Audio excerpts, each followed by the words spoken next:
Currently, I am leading a startup that I founded 2 years ago in Asunción, Paraguay. I studied abroad for 6 years after I graduated from high school. I went to Washington, D.C., Denmark, and Germany. And I went back, and there was so much to be done. And one of those things was an app or a platform that permits people to move in alternative ways, or let's say what we call car sharing. So there was absolutely nothing like it in Paraguay, at least not when we started. Um, and yeah, so I'm working on an app.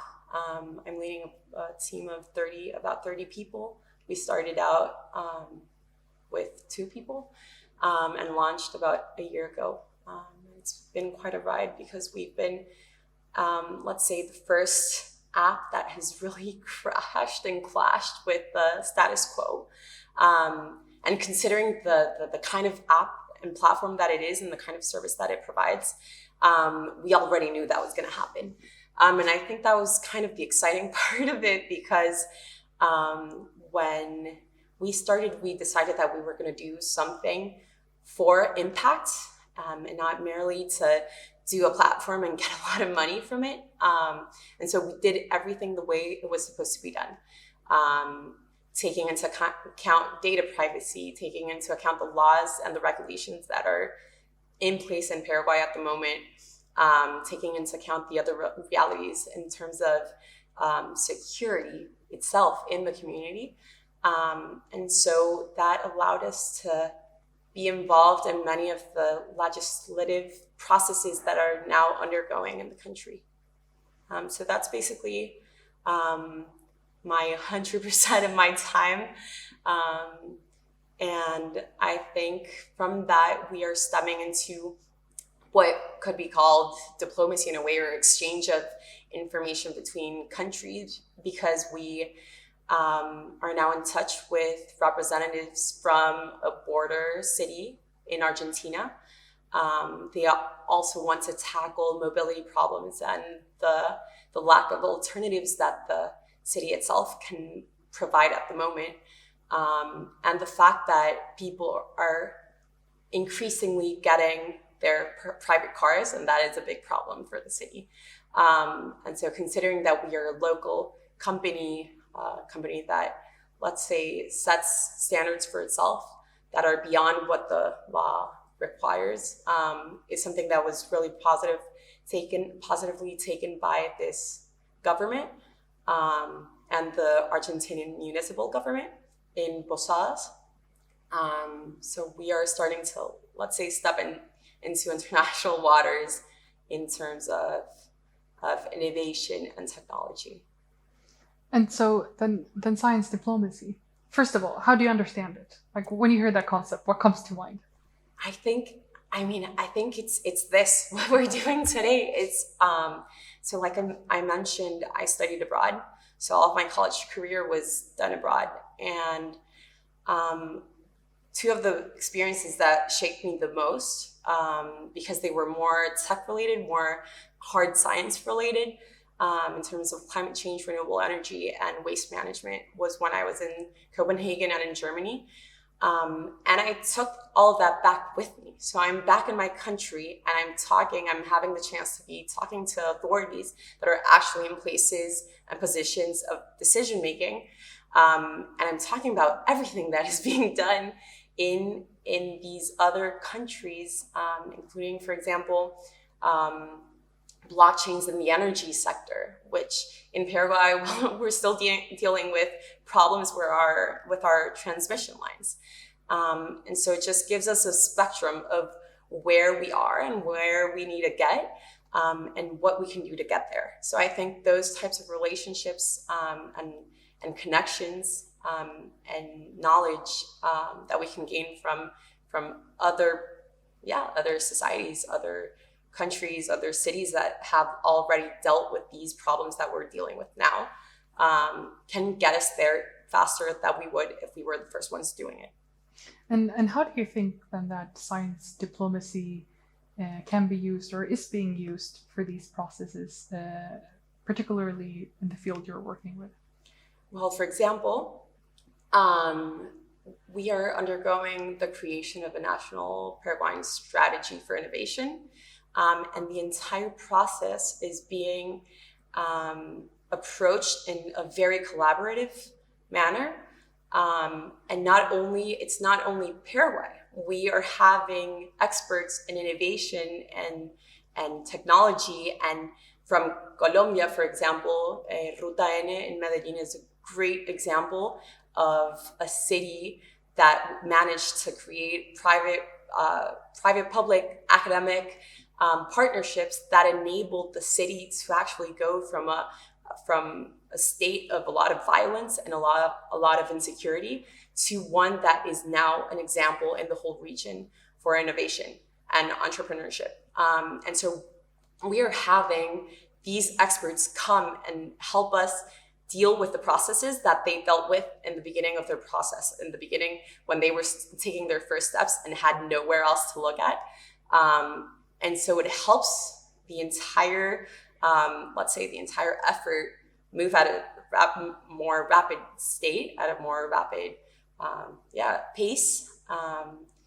And it's being able to take what another country has already done, not copy and paste it, because we're not facing the same context and the same reality, but taking in some aspects that we can adopt and mold to what we are facing, I believe is probably the most valuable asset, or the most valuable result from that sort of exchange of know-how, of knowledge and experience.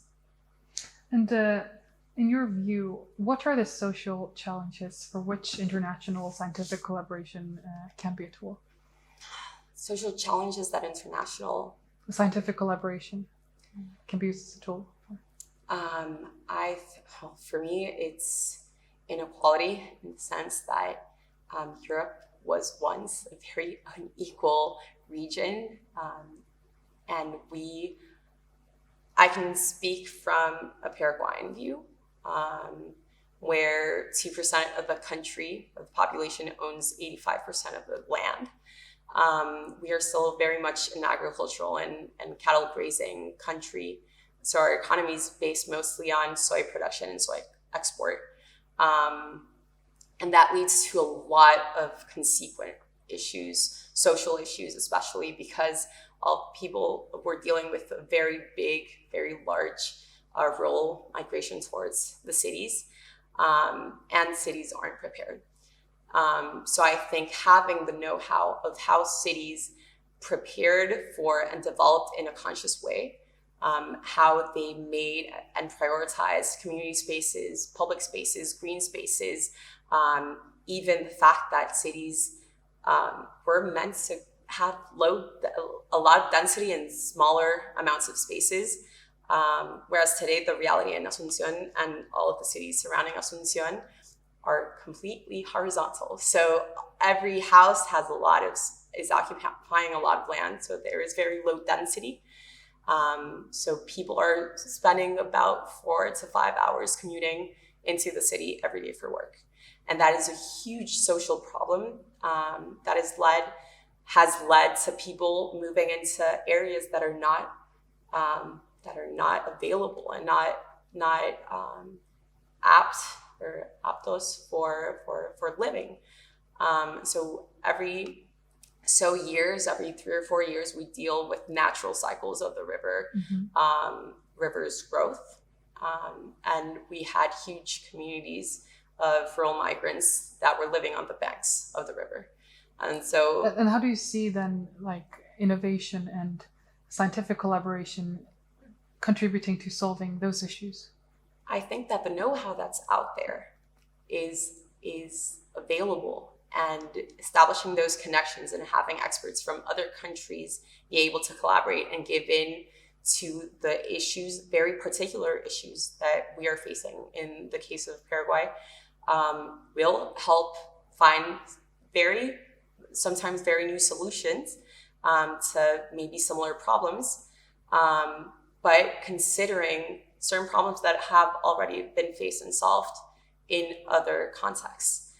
So I think it's really important that we don't reinvent the wheel every single time we face a new problem. And it's sort of what we did from my perspective as an entrepreneur. It's really weird to say because I never thought I would be an entrepreneur. I studied international development. And so I thought I was going to be a diplomat. But when we saw how difficult it was to drive around the city, and the fact that all of my friends were drunk driving because there were no options available to go out and go back home in a safe way, we said, well, there are other platforms that have made their way into different and very different markets and have worked in varying degrees, and they did so using various approaches. Some try to align with local regulation systems, others didn't. So we learned from all of those experiences, try to make, let's say, the best recipe for our reality, our city structure, the way that culturally people approach strangers and either trust or distrust strangers, and took all of that into account into creating a local solution to a local problem. Moving from the local perspective, to what extent do you think that innovation can play a role in building diplomatic relations between the UK and Latin America? I think it would be such a great opportunity to be able to develop, let's say, technological innovation and technological solutions to similar problems we're facing in both regions. I'm currently researching on recycling schemes in both Latin America and the various countries that involve the region and the UK. One of the very interesting facts that we found is that the UK has a goal of reaching a 50% recycling or diversion of waste from landfills by 2020. So that means there is still more than 50% of waste that is not being recycled, even though there is an established recycling scheme. So there is a lot of room for growth. Europe isn't saved and isn't perfect. And I think the fact that we have a lot of innovators in Latin America, because many of the problems are life or death and are very deep social poverty related issues. Some of those problems that relate to poverty itself is also being faced in the UK. And I think even though it wouldn't be applied in the same way, or the innovation can't, I think it's the most important thing that we can talk about when we're talking about innovation in a scalable way. It has to be adapted to the realities and to the different realities, taking into account what is going on in each context. But I think understanding that the UK has a lot of generational academia, very strong academics and research being done. Latin America could really benefit from that, and the UK could really benefit from the fact that Latin America is mostly young. It's a young population. And I strongly believe that the more well-off everyone is, the more well-off I am as an individual or as a single country. And it spills over into many of the issues that the UK itself faces today in terms of migration, in terms of climate change. There is a lot of research going on in Latin America itself. And I think in that collaboration, we can find something that wasn't being looked at from only one point of view. And moving to your more personal motivations, why did you decide to come to Shipping Horizons? I was missing the academic environment, the academic conversations of really big issues that I believe that this entire group of young ambassadors and future leaders are trying to face and are challenged to solve. I always had as a personal motivation leave the country, gain all of the knowledge I could, meet all of the people that I could, that are doing amazing things, that are really inspirational, and go back to Latin America, go back to Paraguay and help out. I have a personal responsibility because most of my country doesn't have the chance to study abroad or to visit other countries, learn about different solutions, or even get that wider scope that you need to address and even to be conscious of the problems you're facing. And so, yeah, I feel like Shaping Horizons is giving me that tool that I needed, because also I got like in the rhythm of an operational day-to-day problem-solving reality that I'm really thankful for, because I'm meeting a lot of people from a lot of different countries, from India, from the UK, from Canada, and from, of course, all of Latin America. And that is helping the fact that we are dealing with similar problems and we are trying to solve them in different ways. And maybe those ideas, even with the project pitch that we're developing, at first we thought we had a lot of differences, but now as we're researching and discussing, we're finding more and more similarities and the realities we're facing. And that gives us the opportunity to be able to face them in a more strategic and overarching, let's say, systematic way and measurable way that can have a lot more impact than if I did a single community development program that was never seen by the rest of the world or the region, let's say. And after Shaping Horizons, do you think that you will continue implementing or working on projects that stem from Shaping Horizons? Yes, we are super excited about our project for the pitch. Personally, as I mentioned, we are working on a waste management / recycling project. When I arrived to Paraguay after living abroad 6 years, the first thing I did was try to find data on what was going on in terms of waste management in Paraguay.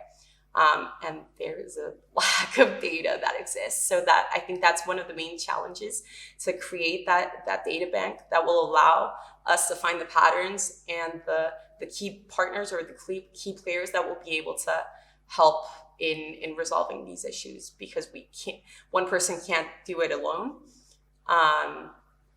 And I think that Shaping Horizons is giving me the connections necessary. Even the speakers and the workshops we've had, I've found amazing people. I've met amazing people that are dealing with in different ways. For example, Claudia del Pozo with Sea Mines in Mexico, how Sea Mines managed to create that NGO, public and private partnership to be able to solve really tangible problems in very concrete ways and measurable ways using technology.